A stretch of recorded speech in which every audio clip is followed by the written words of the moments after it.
नमस्कार दोस्तों, आपका बहुत बहुत स्वागत है एक बार फिर हमारे शो शाम की चाय में। हमारी आज की हस्ती के साथ डॉक्टर प्रकाश टाटा जी के साथ। सर बहुत बहुत स्वागत है आपका हमारे शो में। थैंक यू, धन्यवाद। शाम की चाय के सभी टीम को हार्दिक शुभकामनाएं। नमस्कार, जय हिंद, जय भारत। Thank you. सर सबसे पहले मैं जानना चाहूंगा जी कि आप हमारे दर्शकों को आपकी अर्ली लाइफ के बारे में, आपकी जीवन शैली कैसे शुरुआत हुई, अर्ली लाइफ के बारे में कुछ साझा करें। सबसे पहले हमें भारतवर्ष के जो दर्शक देख रहे हैं आपके शाम की चाय के माध्यम से, जब हम 5 वर्ष के थे तो हमें 5 वर्ष की आयु से ही हमें आयुर्वेद की रुचि कैसे हुई, क्योंकि जब हम छोटे थे, जब किसी बिंदु को या घास हुआ या आईना हुआ, यदि हम 1 मिनट एक दृष्टि बना करके, फोकस बनाकर किसी चीज़ पे देखते थे तो कांच आईना टूट जाता था और घास में आग लग जाती थी। तो आपको मालूम है आज से 40-50 साल पहले अंधविश्वास बहुत था, बहुत मीडिया नहीं था, टीवी प्रोग्राम वगैरह नहीं होते थे, तो उससे क्या अंधविश्वास बहुत फैला हुआ था। तो गांव के लोग सोचे क्यों ना इसकी बलि चढ़ा दें। तो बलि चढ़ाने के लिए जा रहे थे हमारे परिवार वाले, तो लोगों ने बोला एक बाबा जी मंदिर में आए हुए हैं, चलो हम मंदिर में बाबा जी से संपर्क बनाते हैं। तो बाबा जी ने बताया कि ये पूर्व जन्म का कोई सिद्ध पुरुष था और मर गया, तपस्या पूरी नहीं हुई, इस जन्म में इनका जन्म हुआ है, तो इनके पास जो आध्यात्मिक पावर है वो आंख के द्वारा निकल रही है। इस बालक को हमारे आश्रम भेज दें। 20 साल तक अमरकंटक के, मध्य प्रदेश के अमरकंटक के जंगलों में रहे, वहाँ हम गुरु जी की सेवा में रहे, चरणों में रहे। फिर हमारे गुरु जी ने योगा, आयुर्वेद, मेडिटेशन के बारे में बताया। ये हमारी बचपन की कहानी है। तो सर जैसे आप इस समय तो मैं कह सकता हूँ आप विश्व प्रख्यात हैं, आप मतलब सारी दुनिया आपको जानती है। स्पेशली मैं आपको बता दूं कि सर जो हैं वो आयुर्वेद गुरु हैं, मतलब आयुर्वेद में सर की महारत है और उसके साथ साथ सर स्पिरिचुअल गुरु भी हैं और बड़ी बड़ी हस्तियां सर के साथ जुड़ी हुई हैं। तो सर हमारे दर्शकों को कृपया बताएं कि ये स्पिरिचुअल गुरु और आयुर्वेद, इन दोनों का क्या कनेक्शन है या ये दोनों अलग हैं? बिल्कुल जी, आयुर्वेद और योगा और मेडिटेशन तीनों को मिला के बनता है सम्राट आयुर्वेद। जब तक आयुर्वेद का सही ज्ञान नहीं होगा, हमारा भारत के अंदर 100% आयुर्वेद लुप्त हो चुका है, सिर्फ कहानियां हैं। अगर आयुर्वेद सचमुच अच्छे लोगों ने सही ज्ञान दिया होता, आयुर्वेद का पहचान किया होता, सही मात्रा में आयुर्वेद दिया होता, लोगों को ठीक किया होता, तो आज हमें मीडिया में चिल्लाने की आवश्यकता नहीं होती। इसलिए हम आपके दर्शकों को बताना चाहते हैं कि आयुर्वेद में बहुत पावर है, आयुर्वेद में कोई बीमारी को ठीक किया जा सकता है। आयुर्वेद मेडिटेशन जोड़ने का मतलब हम बताते हैं कि आयुर्वेद योगा और मेडिटेशन में अंतर क्या है, क्योंकि तीनों मिलकर बनता है आयुर्वेद। क्योंकि नक्षत्रों के अनुसार मेडिटेशन आ गया, उसमें आध्यात्मिक आ गया। जी। जैसे आपका नाम ले लेते हैं, आपका नाम अभिषेक जी। जैसे आपका नाम अभिषेक जी के ग्रह नक्षत्रों में कौन सी जड़ी बूटी काम आई? तो पहले हमारे आयुर्वेद शास्त्रों में, ग्रंथों में लिखा है कि कोई भी जड़ी बूटियां आयुर्वेद शास्त्रों से मिलकर खोदेंगे, निकालेंगे तो बहुत ही अच्छा असर होता है। तो हम पहले क्या करते हैं, पेशेंट का नाम लिखते हैं और जंगलों में जा करके उनके नाम से कौन से नक्षत्र में आपका जन्म हुआ, आपका किस दिन जन्म हुआ, उस हिसाब से जड़ी बूटियां कलेक्शन करते हैं। फिर जड़ी बूटियां हम लाके बनाते हैं, पूजन पाठ करते हैं, इसको आप पेशेंट को देते हैं, लोग ठीक होते हैं। अब छोटे से गांव के हम रहने वाले, आज हमारा नाम पूरे मुंबई फिल्म जगत में भी है, सब जगह नाम है। तो यही हमारा कहने का मतलब है, भारत के जो आयुर्वेदाचार्य हैं, जो जड़ी बूटियों को ज्ञान रखते हैं, हमारा हाथ जोड़ के निवेदन है कि आयुर्वेद में सही ज्ञान रखें, सही रिसर्च करें। हमारा उद्देश्य है पैसा कमाना नहीं, हमारा उद्देश्य है अगर पेशेंट को ठीक किया तो सबसे बड़ा आयुर्वेद का प्रचार प्रसार होगा और आयुर्वेद का ग्राफ सबसे ऊंचाइयों में जाएगा। वो दिन दूर नहीं है कि घर घर में आयुर्वेद लोग लगाएंगे भी, आयुर्वेद का ज्ञान भी प्राप्त करेंगे। हमारा एक मिशन भी है जो फेसबुक के माध्यम चलाया है, पृथ्वी बचाओ पेड़ पौधे लगाओ, पर्यावरण बचाओ पेड़ पौधे लगाओ। ये हमारा अभियान है और मरते दम तक इस अभियान को ऊंचाइयों में ले जाएंगे। हमारा उद्देश्य है कि घर घर जड़ी बूटियां कैसे लगाएं। कम से कम 5 प्रकार की जड़ी बूटियां घर में आसानी से लगा सकते हैं। तुलसी है, गिलोय है, गुलाब का फूल है, 12 मासी है, हार श्रृंगार का फूल बहुत ही कीमती है। हार श्रृंगार के पत्तों से विभिन्न प्रकार की बीमारियों को छुटकारा दिलाता है। तो हमारा उद्देश्य है 5-6 प्रकार की जड़ी बूटियां हर घर में लगाई जाएं और हमारा उद्देश्य है घर घर में वैद बनाया जाए, क्योंकि हमारा प्राचीन समय में घर घर में वैद होता था। आपने देखा होगा, यदि धोखे से कोई चोट लग गया तो हमारे माँ बाप, पड़ोस के लोग क्या बोलते थे, कपड़ा ले आओ, मुंह में लगाओ, आंख में दबा दो, फूंक दो, मतलब गर्माहट, माने आपके अंदर, शरीर के अंदर मेडिकल इसी को बोलते हैं नेचुरल पावर। माने आपके अंदर वो पावर है कि आप कुछ भी कर सकते हैं। उदाहरण दे सकते हैं, हमारे रामायण में बाली 20 कोस सूर्य निकलने के पहले दौड़ कर आ जाता था, तो उसके ऊपर कितनी ताकत थी, कितना बाहुबली ताकत थी। मतलब श्री रामचंद्र जी को भी छिप के मारना पड़ा। तो मतलब दौड़ने में कितना बड़ा अध्यात्म छिपा हुआ है जी। कि अगर सुबह ब्रह्म मुहूर्त में चलते हैं 3:45 पर जो भी व्यक्ति उठता है और टहलता है तो ब्रह्मांड से विभिन्न प्रकार की ऊर्जा, शक्तियां, तरंगे निकलती हैं जो हमारे शरीर में अपने आप प्रवेश होती हैं। उससे ऊर्जा, आपको सोचना है, एक कहावत है, जैसा खाएंगे अन्न वैसा होगा मन। इसी प्रकार हमने आयुर्वेद पर रिसर्च किया, अध्ययन किया। बहुत प्रकार की जड़ी बूटियां हमने जंगलों से खोज निकाला। नेपाल है, भूटान है, हिमाचल प्रदेश, उत्तराखंड, जंगलों में जा जाके हमने विभिन्न प्रकार की जड़ी बूटियां ला करके और स्थान बनाया हमने छिंदवाड़ा मध्य प्रदेश। वहां जाके जड़ी बूटियों को इकट्ठा करना, कौन से नक्षत्र में कौन सी जड़ी बूटियां निकालना, उसको सुखाना, सुखाने के भी तरीका होता है, हर चीज की विधि विधान होता है जो हमारे देश से, भारतवर्ष से लुप्त हो चुका है। तो सारी विधि को हम अपनाते हैं। हमने बहुत सारे छात्रों को सिखाया भी है। हमारे छिंदवाड़ा में टाटा हाउस में बहुत लोग आते हैं, BMS कोर्स कर लेते हैं, उन्हें जड़ी बूटियों का ज्ञान नहीं होता है, हम सिखाते हैं। हमने सोचा क्यों ना हर बच्चों को अपना परिवार का सदस्य मान करके आयुर्वेद को जिंदा रखना, आयुर्वेद को सिखाना हमारा फर्ज और धर्म है। इसलिए हम आयुर्वेद को आगे बढ़ाने के लिए तत्पर हैं और हमारा प्रयास है कि भारत के घर घर में आयुर्वेद पहुंचे। और वो दिन दूर नहीं कि एलोपैथी को बंद करने के लिए हमारा बस की बात नहीं, हम सबको आयुर्वेद को जगाना है। आयुर्वेद में विभिन्न प्रकार का रिसर्च करना होगा, शोध करना होगा। जब तक आप कुछ करके नहीं दिखाएंगे तब तक कुछ नहीं होने वाला है। इसलिए हम चाहते हैं कि आयुर्वेद में रिसर्च करें, अध्ययन करें, शोध करें, पेशेंट को ठीक करना है। जैसे हमने आयुर्वेद में बहुत सारी रिसर्च की है, जिनके बच्चे नहीं होते हैं 9-9 साल से, 10-10 साल से प्रेग्नेंट नहीं हो रहे हैं, हमने उस पर रिसर्च किया। वो भी रिसर्च का बहुत बड़ा रहस्य है। आपने चर्चा की अध्यात्मिक, हम अध्यात्म में गए और साधना में बैठ करके देखा कि जो बांझपन लेडीज हैं उनको बच्चा कैसे दिया जाए। हमने देखा, हमको ऐसा एहसास हुआ कि चलो हम किसी को गुरु बनाएं। तो हमने जंगल में तो कुछ होता नहीं था, तो पक्षी जो रहते हैं, चिड़िया, उस पर हमने अध्ययन किया। देखा कि पक्षी जिनके बच्चे नहीं होते हैं, कुछ लोग देखते रहते हैं इनके अंडा नहीं हो रहा, काफी लंबे समय तक उनके बीच में रहे, तो देखा कौन सा फल खा रहे हैं, वो फल का नाम दर्शकों को बता देते हैं। हमारा उद्देश्य है कि अपना फार्मूला पूरे भारत के घर घर बताना। बहुत अच्छी बात है। तो हमने इसकी अचूक औषधि चिड़ियों से, जंगल में जाके चिड़ियों से सीखा कि चिड़िया कौन सा फल का बीज खाती है। उस फल का नाम है शिवलिंगी बीज जी। जो 20 साल से ऊपर वाली महिलाएं हैं उनको 21 बीज खाली पेट जी सिर्फ 11 दिन तक खाना है, प्रेग्नेंट हो जाती है महिला। ऐसे हमने हजारों लोगों को हमने दवाइयां दी और लोग ठीक हुए। हमारा उद्देश्य है कि घर घर आयुर्वेद पहुंचाना है और अच्छा ज्ञान देना है। यदि भारतवर्ष के अंदर आयुर्वेद में अगर सही ज्ञान और सही रिसर्च अध्ययन किया जाए, भारत के अंदर बहुत सारी दवाइयां हैं, हमने देखा। अभी हमने एक दवाई की खोज की है कि यदि किसी के हाथ में कट जाए उस पौधे का नाम भी बता देते हैं ताकि दर्शकों को मालूम चलना चाहिए जी। Thank you. शाम की चाय के लिए जैसे आप बताए कि अगर किसी को कट लग जाता था उस जमाने में, तो एक पौधे का नाम है दहियन एक पौधा है। उसकी पत्ती को पीस करके हम लोग लगाते थे लेप, और रात भर में घाव भर जाता था।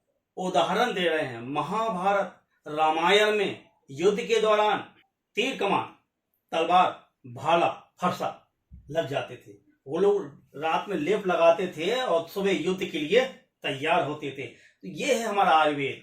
लेकिन आयुर्वेद लुप्त होने का कारण यही है कि हम लोगों ने रिसर्च नहीं किया, हम लोग पैसे के पीछे दौड़े। पेशेंट ठीक हो या ना ठीक हो, बाहर में जाए, पैसा हो पैसा हो, पैसा कमाने में लगे हुए हैं। लोग बोलते हैं हमने 10,000 करोड़ रुपया कमा लिया, धिक्कार है। एक भी पेशेंट ठीक नहीं हुआ। आज भारत के अंदर घर घर में शुगर की बीमारियां, महिलाओं में पुरुषों में थायराइड की बीमारियां, कैंसर बढ़ा हुआ है, किडनी लोगों को डायलिसिस में डाल देते हैं, लीवर खराब है। अगर सचमुच आयुर्वेद में दम पावर होता तो क्या हम उसको ठीक नहीं कर सकते? हमारा उद्देश्य है पहले उनको ठीक करें, फिर पैसा कमाएं। पैसा तो हमारी समाज में है, कितना भी पैसा कमा सकते हैं आप, लेकिन पहले ठीक तो करें पेशेंट को। नहीं, भोसा बना के भरते जाओ, पैसा कमाओ पैसा कमाओ। ये क्या मचा हुआ देश में? आयुर्वेद को इन्हीं लोगों ने बदनाम किया है। आज हम बाहर जाते हैं विदेश कंट्री में, हम यूरोप गए, अफ्रीका गए, बहुत सारी कंट्री में दौरा किए, बाहर देश को लोग चीटर बोलते हैं। यही कारण है कि हम लोग आयुर्वेद पर रिसर्च नहीं कर रहे हैं, अध्ययन करें, विचार करें। हमारा उद्देश्य है कि आयुर्वेद को बढ़ाने के लिए हम सब मिल करके रिसर्च करना होगा और जो दवाई सही हो उसी को मार्केट में लाना चाहिए। इसलिए अभी तक हमने किसी प्रकार की फैक्ट्री नहीं खोली। क्यों नहीं खोला? क्योंकि हम चाहते हैं पहले पेशेंटों को रिसर्च करें, कौन सी दवाइयां परफेक्ट है। जैसे बाजपन को बताया कि बाजपन जिनके बच्चे नहीं होते हैं उनका हम एक पाउडर निकालेंगे, सिर्फ 21 दिन खाना है, उनका बच्चा, उनकी गोद भर जाएगी। अभी हम शुगर की दवाई भी निकालने वाले हैं। दवा वही निकालेंगे जो मार्केट में परफेक्ट लोगों को फायदा हो। हमें भूसा नहीं बेचना है, हमें औषधि बेचना है, आयुर्वेद को बचाना है, आयुर्वेद को आगे ले जाना है, आयुर्वेद को प्रचार प्रसार करना है। ये हमारा उद्देश्य है। हमारा उद्देश्य पैसा कमाना नहीं है। 99% गरीबों का निःशुल्क इलाज कर रहे हैं बचपन से। और आज भी हम छिंदवाड़ा में किसी से, भारत के अंदर कोई भी व्यक्ति बता दे कि हमने छिंदवाड़ा के अंदर किसी से 5 पैसा मांगा हो, हम तो सीधा बोलते हैं आपकी इच्छा हो तो दे दो।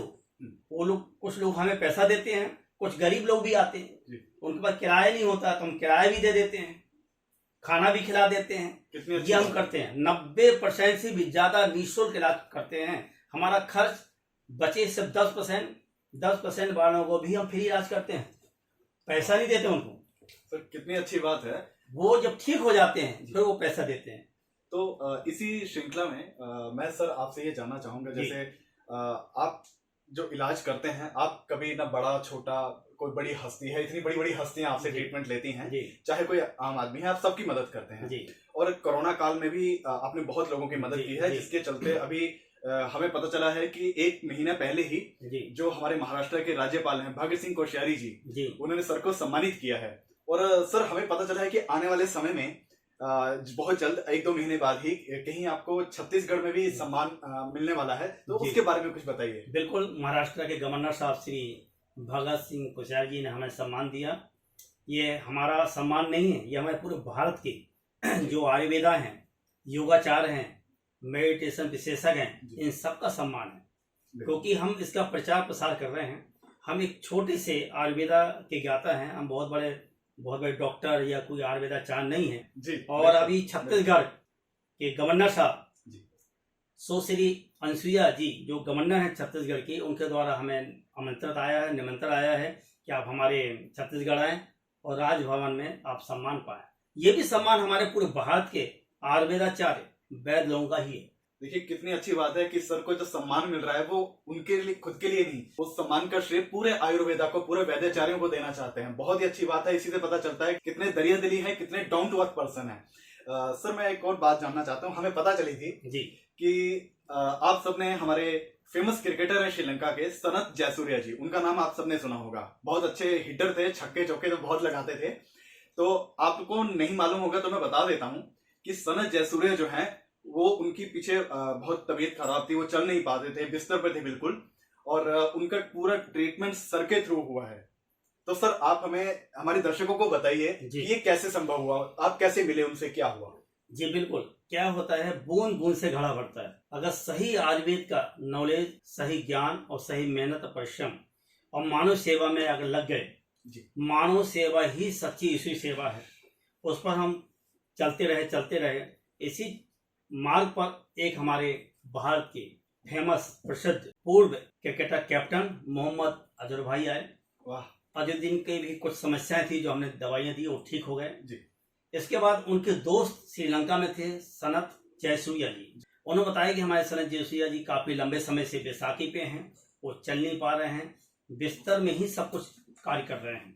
तो बोला हमें दुख है क्योंकि हमारे क्रिकेट के दौरान हमारे दोस्त हैं, वो हमारे भाई जैसे हैं, कि आप श्रीलंका जा सकते हैं। हमने बोला क्यों नहीं जा सकते। तो हमारे मोहम्मद अजहर भाई ने श्रीलंका की टिकट, श्रीलंका गए, सनत जयसूर्या का इलाज किया, 15 दिन रह करके जड़ी बूटियों का काढ़ा पिलाया, जड़ी बूटियों को पकाकर लेप किया और जड़ी बूटियों को पीस करके गोलियां बनाई, उनको खिलाया। 15 दिन तक उनको कोई लाभ नहीं हुआ। तो हम पुनः फिर भारत आए, पुनः फोन आता है सनत जयसूर्या जी का। हमें इंग्लिश तो आती नहीं, तो उन्होंने इंग्लिश में मैसेज डाला, तो हमारी जो पहचान के थे उनसे पढ़वाया, क्या लिखा है। सनत जयसूर्या ने ये लिखा हुआ है आपके लिए कि पुनः श्रीलंका आए, हम आपकी ही दवाई कराएंगे, किसी की दवाई नहीं कराना है। हम ठीक हों या ना ठीक हों, लेकिन आपको हमारा इलाज करना ही है। हमने लगातार उनका 90 दिनों तक इलाज किया और 90 दिन के बाद सनत जयसूर्या की बैसाखी फेंकवा दी। सनत जयसूर्या बिना बैसाखी खड़े हो गए, थोड़ा थोड़ा चलने लगे। हमको भी बड़ी खुशी हुई, हमारे भारत का आयुर्वेद में इतना पावर है, बड़ा प्रशंसा हुई। इसके बाद जब चलने लगे थोड़ा थोड़ा, 90 दिन तो काफी समय हो गया, तो हमने सोचा अब हमारे घर में हमारा परिवार भी है, परेशान हो रहे थे कि 3 महीने से गायब हैं, तो हम पुनः फिर भारत आए। इसके बाद सनत जयसूर्या ने बोला कि आपको फिर आना है। हमको अब तो ठीक हो गए हैं। बोला नहीं, आपने वादा किया था कि हम आपको दौड़ाएंगे, हम बिल्कुल दौड़ा देंगे। हिमाचल प्रदेश के घने घने जंगलों में अनमोल जड़ी बूटियां उठा करके लेकर श्रीलंका रवाना हुए। फिर हमने पुनः उनका फिर उपचार किया, काढ़ा बना के पिलाया, तेल का मसाज करवाया, धीरे धीरे मसाज कराया। बहुत लोग रगड़ के मालिश करते हैं, रगड़ के मालिश नहीं करना चाहिए। अच्छा, क्योंकि साइंस बोलता है कि नसें डैमेज हो जाती हैं, इसलिए हीलिंग पावर।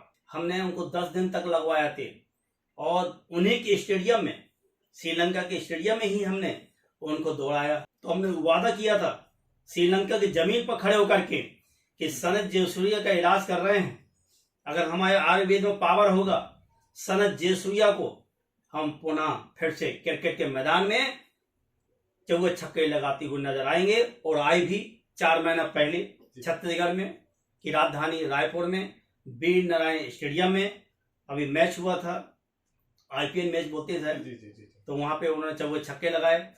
तो ये है आयुर्वेद। हमारा मतलब है आयुर्वेद के राह पे चलें, सही खोज करें, लोगों को सही दवाइयां दें, लोगों को ठगे नहीं, दवाइयां अच्छी दें, उनसे पैसा लें। मोहम्मद अजहर भाई बोले कि हम पहली बार आपके घर आए थे और छोटा सा चैम्बर बना हुआ था, आपकी वहाँ फैमिली रहती है और यही ऑफिस है, ये देखकर हमें अच्छा नहीं लगता है। हमने क्यों? बोला हम चाहते हैं कि आपको खुद का ऑफिस बन जाए। हमने ठीक है, अच्छी बात है, भगवान की कृपा है। तो बोला हम सनत जयसूर्या से बात करते हैं, हम दोनों मिलकर एक ऑफिस देते हैं। तो जिस ऑफिस में आप इंटरव्यू ले रहे हैं, हमारे मोहम्मद अजहर भाई और सनत जयसूर्या की कृपा है जो ये ऑफिस मिल गया, और इस ऑफिस में लोगों की मदद कर रहे हैं, सहायता कर रहे हैं। हमारा तो उद्देश्य आयुर्वेद को बढ़ाना, आयुर्वेद को डुबाना नहीं।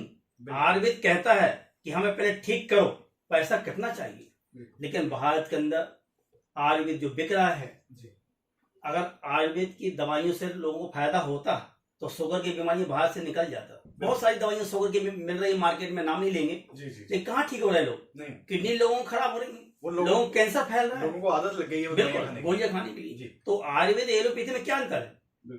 आपकी आयुर्वेद दवाइयां तो महंगी हैं जी। अगर आयुर्वेद की दवाइयां ले रहे शुगर की जाए 200-300 का डब्बा आता है। एलोपैथी दवाइयां 10 रुपए खरीदो, सुबह शाम खाओ, चाय पियो, मीठा खाओ, स्वस्थ। और आदमी जिंदा है, लोग कई सालों से खा रहे हैं।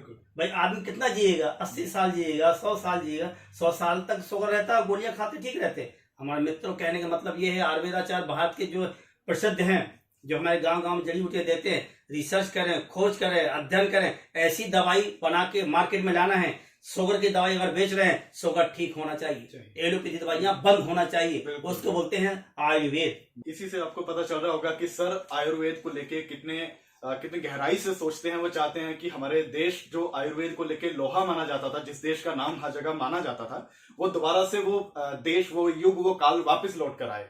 देखिए कितनी अच्छी अच्छी बातें हमें पता चली। और सर की एक बात आप हमेशा याद रखिएगा, पृथ्वी बचाइए, पौधे लगाइए। ये जो सर का नारा है ना, इसे कंटिन्यू रखिए। जितने ज्यादा आप पौधे लगाएंगे ना, आयुर्वेद जड़ी बूटियों की जरूरत पड़ती है आयुर्वेद के लिए, तो वो जड़ी बूटियां तभी आएंगी। आज हम सर का बहुत धन्यवाद करना चाहेंगे कि उन्होंने अपना कीमती समय हमें दिया, और इसके लिए सर हम आपके बहुत आभारी हैं। हमें आपका कॉन्सेप्ट बहुत अच्छा लगा है। शाम की चाय पी रहे हैं, शाम का सुनहरा समय चल रहा है, रात्रि का समय है। कितना आनंद आया आपके साथ बैठ करके। और शाम के चाय के सभी टीम को हमारा हाथ जोड़ के अभिनंदन, स्वागत, बहुत बहुत धन्यवाद। थैंक यू डॉक्टर साहब, आपका बहुत बहुत धन्यवाद। दोस्तों चलिए मैं आपसे विदा लेता हूं हमारे शो में। मैं आपका होस्ट और आपका दोस्त अभिषेक। और जाने से पहले एक और बात, हमारे इस चैनल को सब्सक्राइब और लाइक करना मत भूलिएगा। बहुत जल्दी मिलेंगे आपसे एक नई हस्ती के साथ। धन्यवाद। नमस्कार दोस्तों, आज हम हमारे शो शाम की चाय सीजन 1 की इसी एपिसोड के साथ समाप्ति करते हैं, और जल्द ही आपके सामने लौटेंगे सीजन 2 के साथ शाम की चाय नई हस्तियों के साथ। तब तक के लिए इंतजार कीजिए। धन्यवाद।